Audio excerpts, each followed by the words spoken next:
Bones Sleepy Hollow crossover event, Resurrection in the Remains, and Dead Men Tell No Tales.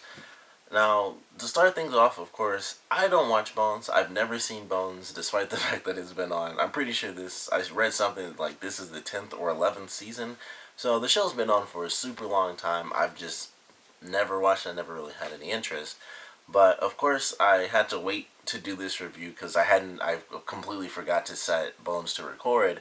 So all I had was Sleepy Hollow, and I was like, if it's a crossover, I want to see both episodes because they have to tie in somehow, and they certainly did in this. This really was a two-part event. It wasn't like a lot of other crossovers where it's like, oh, it's just this happened and then this other thing happened. This was one after another, basically 2 days on Bones and then 2 days on Sleepy Hollow, and it just followed right in line. So it was definitely a great crossover because it certainly did follow a very nice, linear path, like straight from Bones all the way through Sleepy Hollow, and it went straight through. And it started pretty early on for Bones. I think it started in like 13 minutes or something, and I was kind of counting because I'm like, I don't watch Bones, so I'm not too interested. I don't care about the dialogue or anything. I just want Abbie and Ichabod to come in. But I did enjoy the episode. Bones definitely had more of Sleepy Hollow than Sleepy Hollow had of Bones in it, because for Sleepy Hollow, they have like two story arcs. So it's like the main story of Abbie and Ichabod dealing with Pandora, and then we have Joe and Jenny dealing with the stone, which really came around at the end of the Sleepy Hollow episode and kind of blew my mind. So I was like, I did not expect that. But of course, I'll get to that towards the end. But the Bones thing, it started off, it was strictly Bones, and then Sleepy Hollow got introduced about 13 or so minutes in, and they had a lot of scenes with Abbie and Ichabod. It was mostly Ichabod arguing with Bones, which admittedly made me kind of not like her, because it was like she was hating on Ichabod, and I'm like, I love Ichabod, and I kind of don't like you because of that. But I like the characters. My favorite out of Bones, just from this one episode, was like the nerdy guy, because like in the first line he had when he saw Ichabod, he said the word cosplay, and I was like, I like him because he knows he knows the word cosplay. He's nerdy enough for me, and I was like, I love this guy, so I don't care. Everyone else I thought was pretty okay. I admittedly did not like Bones though. I was like, she was just really annoyed by Ichabod. She was kind of denying everything that he was saying and stuff. So I was like, it just made me not like her.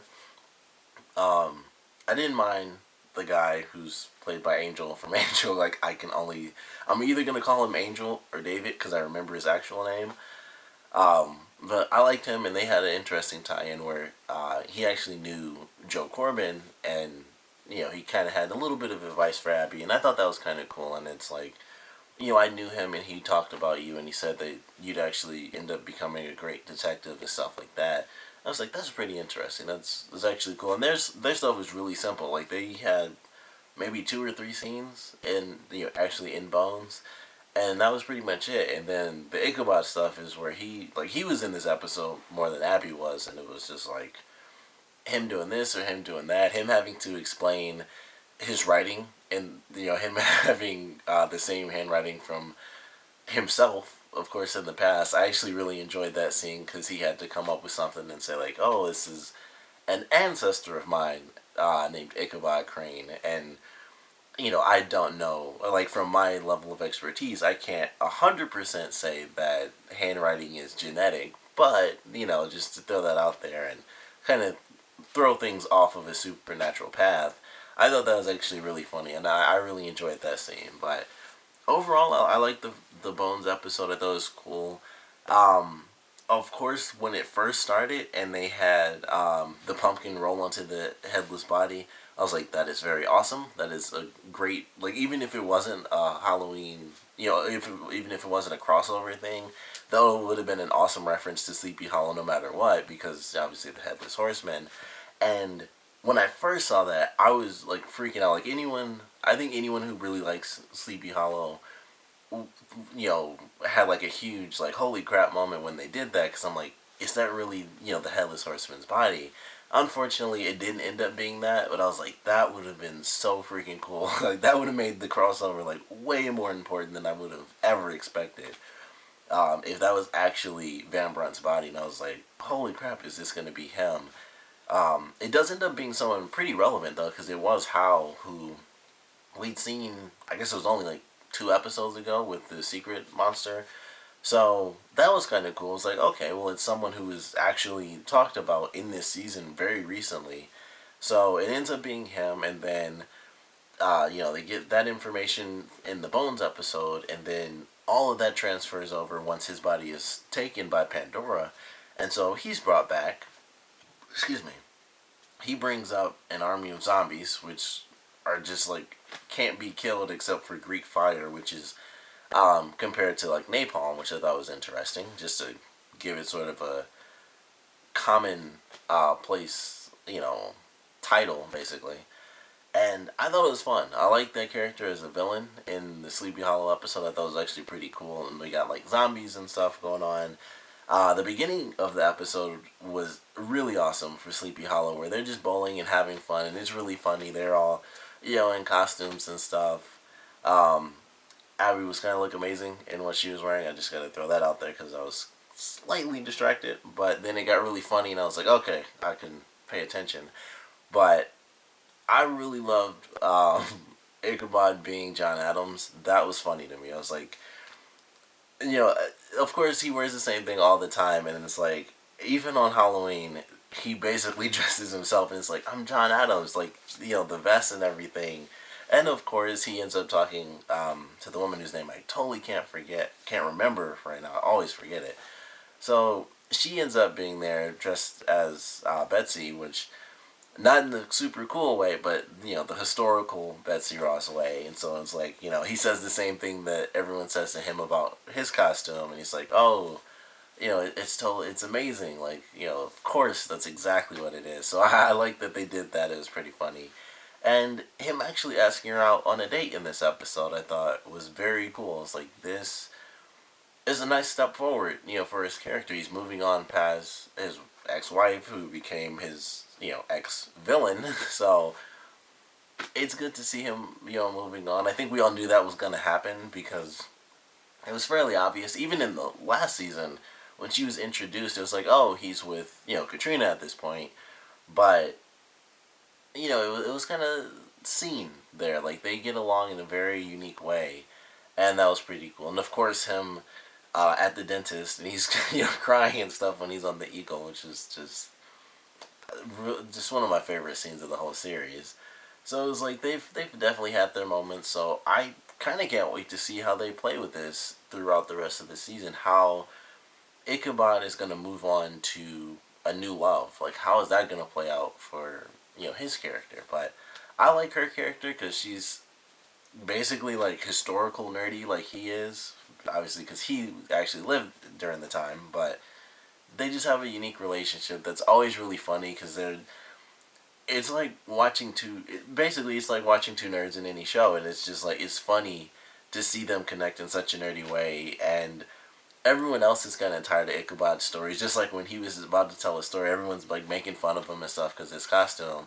And then he goes into his story, and the first scene, as soon as he starts talking, they show Jenny, and she's just like, oh, like, story time. And that was exactly what I said. I was like, here's another story. And they went to Jenny, and she made the exact face for the words that I was saying out loud. Like, here's another story.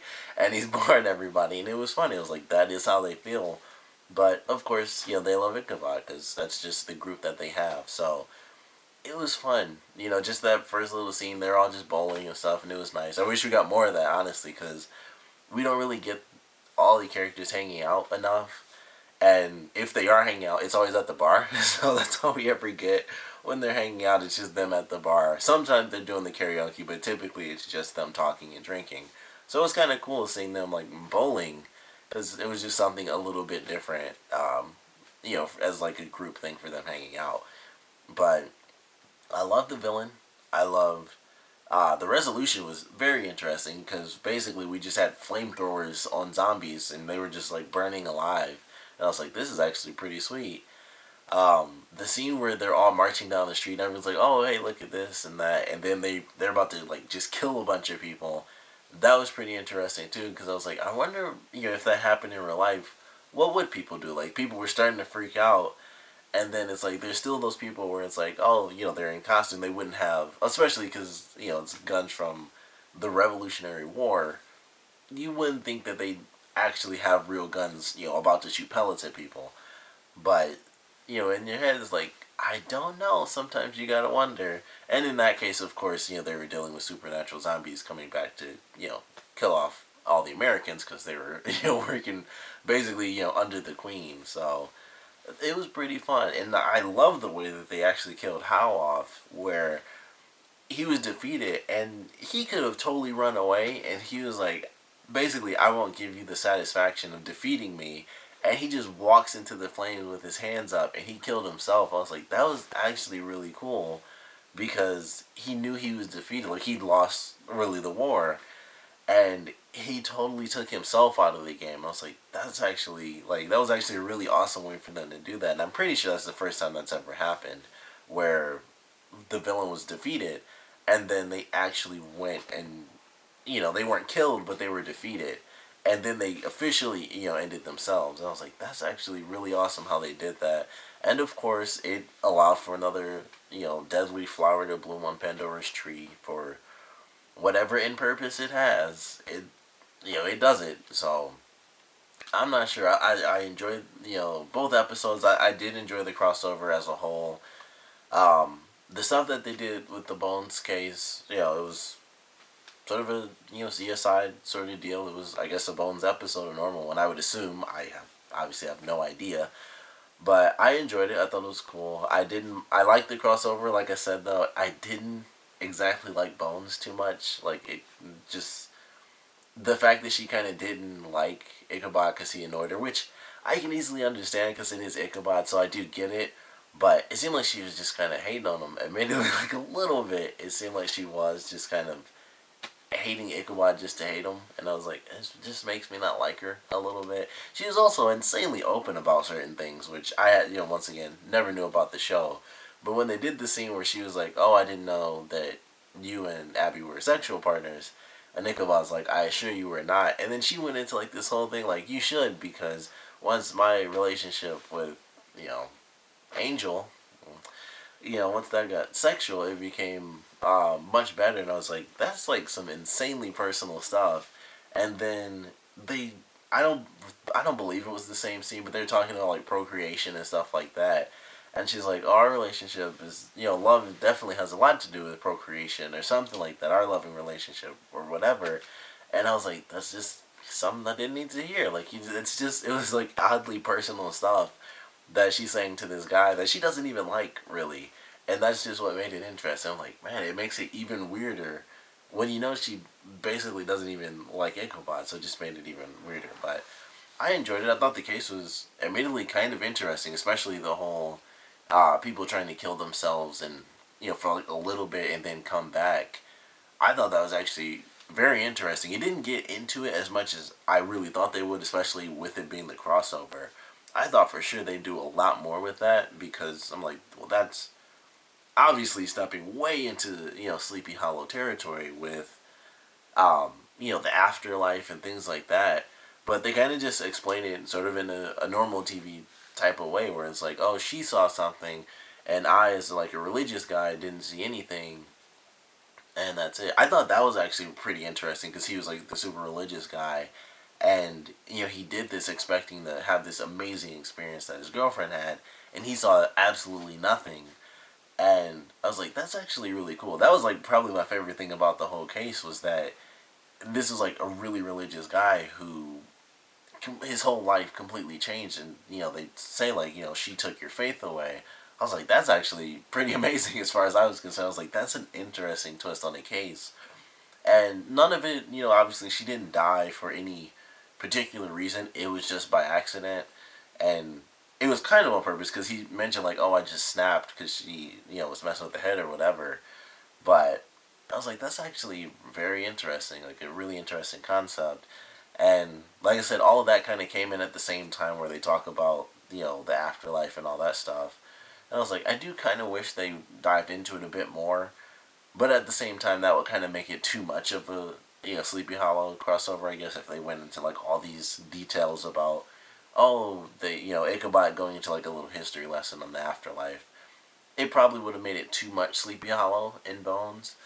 But I do kind of wish they went into it. I did, like I said, I definitely enjoyed that case though, because there were a lot of weird twists and stuff. It's like she blackmailed the doctor. Um, you know, she's dead. Like her and their buddy were like killing themselves for like minutes at a time so that they could see the afterlife. She took the guy's faith away, and then he was kind of snapped after he lost his faith, and ended up killing his girlfriend by accident. And just it was just a bunch of weird stuff going on. I was like, that's actually a pretty interesting case. I did like the fact that there wasn't too much bones in the Sleepy Hollow episode, but like I said, that was just they have too much stuff going on in Sleepy Hollow as is. They already have two separate storylines. They couldn't do too much with the crossover. So I actually love the fact that there was more Sleepy Hollow and Bones, because that made it worth watching way more. And then there's basically like no bones in Sleepy Hollow, so I was like, this is perfect for me, because I don't really, I don't watch Bones, so I didn't want too much of a crossover in, the Sleepy Hollow stuff. But it was like all over Bones, so I was like, this is actually worked out perfect for me. It was like 75% Sleepy Hollow, and then the other 25% was Bones. I was like, that's exactly what I wanted, because I'm only watching Bones for the Sleepy Hollow stuff. So I liked it. I thought it was pretty fun. The case inside the Bones, pretty entertaining. Love the nerdy guy, because he's really funny. The stuff for Sleepy Hollow was definitely awesome. The case was fun. The way, the villain was fun. The way that he died and killed himself was pretty awesome. The way that, like the actual ending of the episode when they have the stuff, it's like with Joe and Jenny, it was pretty simple. They found out who this other guy was. There's still some weird secrets about Joe's dad, like, Corbin Sr., I guess. And, it's just like, Jenny is in a really weird position right now, because she's like, I would have known, there were so many things she thought she would have known, like when she found out about the woman who shows up again in this episode. She's like, how did, this woman learn this trick from your dad? Like, he taught me that. So how does she know this trick? And then she finds out that this guy that she used to know, or this guy that Joe used to talk to, was like this insanely, like an illegal drug runner and stuff, but they used to be in like the army together. And there's all this weird stuff, and she's like, if he was using me, just for this, then I would have known. And Joe's like, would you really know? Like, he had so many secrets. Would you have really known as much as you think you would have? And they're putting her in a very interesting position where she kind of has to question this mentor that she's had for a really long time, who's basically, their father replacement. She's gonna, they're putting her in a position where she's starting to question all of these other things that she thought she knew everything about Joe Corbin and all this supernatural stuff. And then it's like, well, there's this insane arms dealer that he knew this whole time, and I had no idea. So I like what they're doing with her character. And of course, Joe's still kind of learning the ropes and going through all this stuff and saying he'd give the stone away. Not my favorite choice, but moving things forward, that's just how it's gonna be. And even the woman said, like, I told him I was gonna come after you guys, and he said, don't worry, they'll come to us. So we're gonna get something, because Joe remembered where the house was and everything. He's like, I definitely remember this guy, and sitting outside of his house and stuff. So I don't know what to really expect from that, but I'm incredibly excited for it. And then, of course, we get the ending where Abbie finds out that this new really big case where they're going after this drug runner, or I believe he was an arms dealer. I think that's what it was. This insane arms dealer that the FBI is now going after is also involved with the stone, which obviously ties in Jenny and Joe. And I can't wait to see how that plays out, because there's only so many things that Abbie can say. Well, obviously she can't be like, well, aside from the arms dealer side of things, here's this whole supernatural stone stuff that we don't know why he wants it, but it's a supernatural stone, headless horsemen's death, life, monsters. Can't really go into that sort of detail, so I'm looking forward to how she has to deal with this stuff, and how this affects the whole team, honestly. Like, you have the FBI going after this guy, and ultimately their plan could be, she just told him, like, hey, this is what's happening. They could technically just back off and stay in hiding until the FBI do that, but the questions are still going to be there. Like, we have this picture, there's your sister, we're still gonna need some answers, even if it's just this one moment. Still need some answers for sure. Why they're with, basically this guy's right hand. So I'm looking forward to how these storylines are gonna converge, because now it's like a third FBI storyline where Abbie's gonna have to balance what she's doing. Because initially, like these first couple episodes, the FBI has really been nothing. It's just been like, oh, that's her new position. She has like better resources, and that's really about it. And now I think they're really implementing her new FBI position into like some main storyline stuff. So I'm looking forward to that a lot. But like I said, I enjoyed this crossover. Thought it was pretty cool. Of course, I want to know what you guys thought. So please comment below. Let me know your favorite parts, least favorite parts, and I guess out of these two episodes, I guess whether you watch Bones or not, like I don't know if you watch both shows, or if you're like me, you only watch Bones because of Sleepy Hollow, or maybe vice versa, you only watch Sleepy Hollow because you knew the Bones people would be in it. But I want to know which part of which part of this crossover was your favorite portion, like whether it was Bones or if it was the Sleepy Hollow episode. For me, of course, it was the Sleepy Hollow stuff. But like I said, I felt it was like 75% Sleepy Hollow, which may be due to the fact that Bones is like in its 10th season. So it was like, let's put more Sleepy Hollow in it so that when people watch Bones, even if they don't watch Sleepy Hollow, it'll get more people introduced to Abbie and Ichabod, especially Ichabod, because of course his dialect and everything, it's a lot of comedy in that. So maybe that's why they did that. I hadn't thought about that until just now. Like, well, Bones has been on forever. That's Bones is fine, and then Sleepy Hollow is the brand new show, basically. So maybe that's why it was like that. But I want to know, which side, of this crossover is your favorite. So like I said, please comment below. Let me know your favorite parts, your least favorite parts, and of course, thanks for watching.